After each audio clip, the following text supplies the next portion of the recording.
Hey guys, welcome to this week's video. This week I wanted to give you guys some recommendations. So I'm going to talk about a popular book series that you might have seen or read, and then I'm going to talk about a not so popular book that I think if you like this one, you might like this one. I recommend every book in this video, so I'll give the synopsis for the popular ones and the less popular ones. I just think the comparison between them is good in case you have read one of them and not the other. First one is, if you liked the Inheritance games, then you might like the Gallagher Girls series. This is the first one. I'd tell you I'd love you, but then I'd have to kill you by Ali Carter. This one is by Jennifer Lynn Barnes. This one is about a girl named Avery, and she is working to support herself while she's still in high school. She's like working long hours because she doesn't have very much money and her parents have passed away.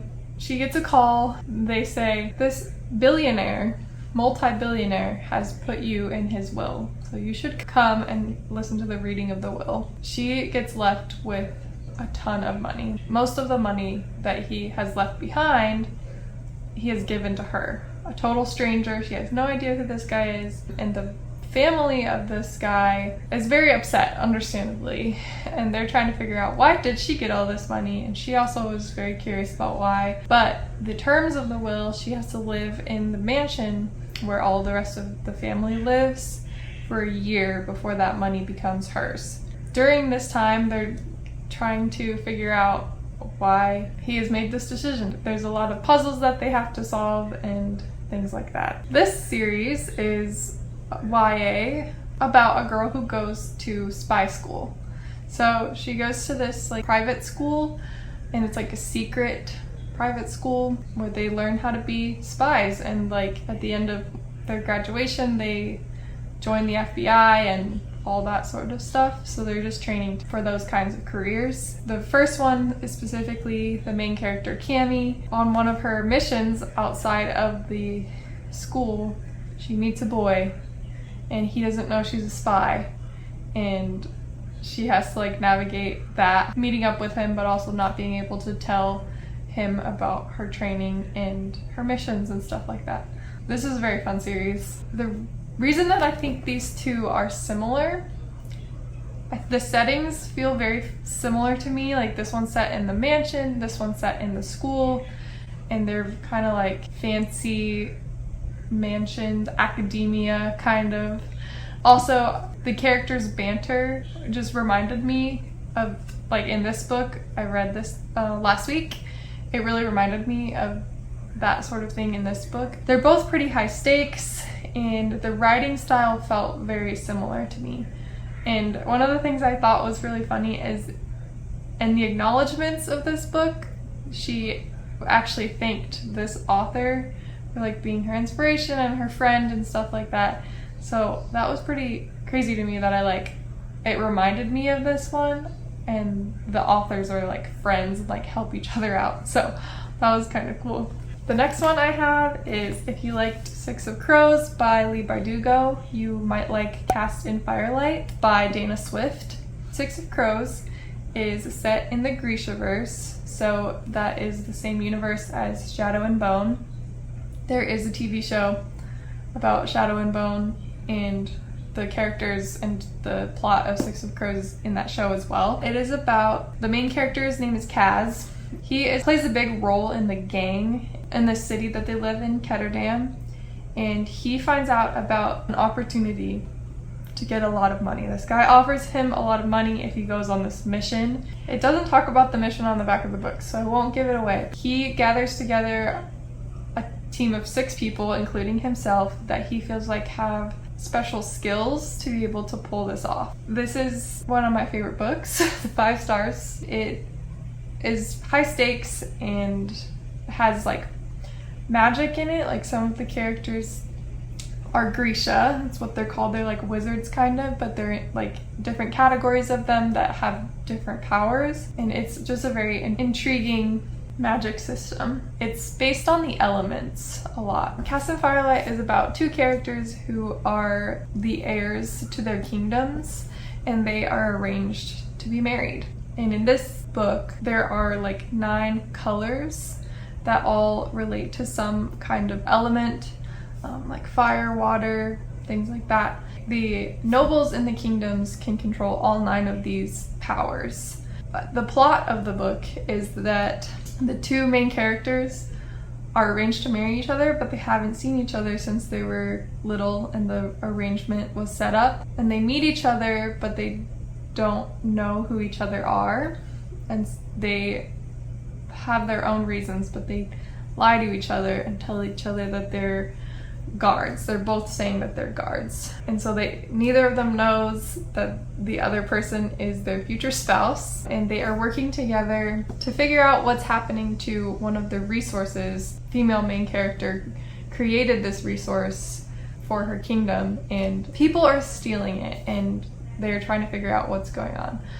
The reason that I feel like these 2 books are similar is because of the magic systems feel very similar to me, that there's different categories, a type of wizard you can be. Like in Cast and Firelight, all the characters have one color that's like their gift that they're the best at, and that's how the Grisha are. They're like in those different categories and they can do that kind of magic. And they're also both based on elements. That was like the first similarity that I found, but I also felt like the missions that they went on were both very similar. They were like sneaking through the city and like spying on people and being very clever with how they disguised themselves to like get into these different places. And even like Ketterdam in this book and the city that they were in Cast and Firelight felt very similar to me. And then we have If You Liked An Ember in the Ashes by Sabaa Tahir. I'm not sure how you say her name. You Might Like the Kinder Poison by Natalie May. An Ember in the Ashes is about Laia and Elias. Laia is a slave to the headmaster of this military school, and Elias is the son of that headmaster, and he is in the military school training to become a soldier. Laia is looking for her brother. He went missing a while ago, and she ended up getting captured and becoming this woman's slave. And Elias doesn't want to be in the military anymore. And so they kind of meet each other and strike a deal for Elias to help Laia find her brother, and Laia to help Elias escape this school. And if he deserts the school, then it would be very bad for him. The Kinder Poison is about Zaru, and she is a wizard, but she has one of the kinds of magic that is not considered as powerful or as necessary as some of the others. Her power is that she can speak to animals. She really wants to go visit the palace and like get out of her little small town and see the world. And she finds her opportunity by sneaking onto a boat that's going to this banquet to send off the royals on their mission to do, it's called the crossing. And the crossing is how they decide who becomes the next ruler of their kingdom. So she's trying to go to this like party that happens beforehand as a spectator. But as a part of the crossing, the royals choose a few people to go with them on their team. Like if they have special powers, they'll choose them because they think it'll help them do the crossing and become the next king or queen of this kingdom.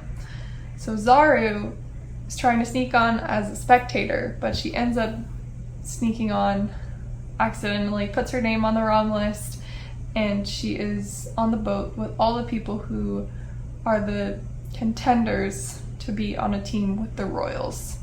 The story goes on from there. The reason that I think these 2 books are similar is because the characters' motivations in these books is very like clear. The people that Zaru meets have their own motivations. The characters like really want to stick to that, and you kind of see them struggle with that throughout the book. I feel like that was a big theme in An Ember in the Ashes as well. It's like kind of a life or death situation, but there's also like other things happening, like what people want their lives to look like, but also the high stakes situations that they're in, and also the the fact that their motivations had a greater implication on the whole kingdom, or the whole, in An Ember in the Ashes case, the whole military school. It builds up to being a bigger deal than just one person's thoughts and actions and beliefs. Also, I felt like the romances in both of these books were pretty similar. They're like slow burn and kind of in the background, like the subplot for sure for both of them. I really enjoyed the romances in both of these. They reminded me of each other as well. Okay, my last two books are, if you liked Throne of Glass, then you might like Graceling. So Throne of Glass is a series by Sarah J. Maas, and this is about Selena Sardothian, and she is locked up in like a slave camp. One day the head guard comes and tells her, the prince is choosing you to be his contender to potentially become the king's assassin. So she's known as a Darlin's assassin. She was raised in an assassin's keep, and that was what she was trained to do. Now she is competing to become the king's assassin. Graceling is about Katza, and she has the gift of being very good at killing, and she is also an assassin working for the king. That is the main comparison between these two books, that she's an assassin working for the king, and she is competing to become an assassin for the king. But the characters are very similar as well. Both of their strengths are in killing people, and they kind of wrestle with that, and it's like a main point in the book. So Katza meets another character who is also very good at fighting. His gift is fighting and hers is killing people, and she doesn't really know what to do with that because she have never encountered somebody who can like beat her or is any match for her in a fight at all. I definitely recommend both of these books and all the books that I talked about in this video. It was really fun to do this. I really liked finding the comparisons between all my favorite books, and some of them came very naturally because it was just like what I was reminded of while I was reading the book. And some of them were a little bit more difficult to find a pair, but I really enjoyed it. So let me know if you guys liked this kind of video where I just do recommendations and talk about the things in the book that I liked, and hope to see you guys next week for another video. Bye!